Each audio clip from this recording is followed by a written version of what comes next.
नमस्कार, आपण पाहताय लोकराज्य न्यूज 24। पाहुयात महत्त्वाची बातमी।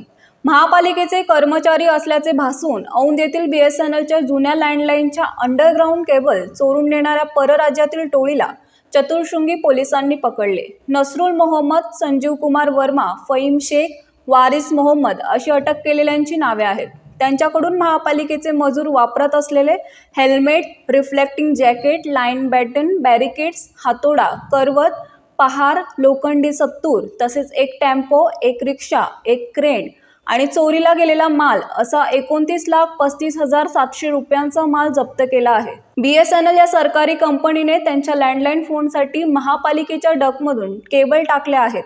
औंध येथील परिहार चौकातील चेंबरमधून BSNL कंपनीची अंडरग्राऊंड असलेली फिनोलेक्स कंपनीची 200 मीटर लांबीची कॉपरमध्ये असलेली केबल कुणीतरी चोरून नेल्याचे कंपनीच्या लक्षात आले। त्यांनी चतुर्शृंगी पोलीस ठाण्यात फिर्याद दिली आहे।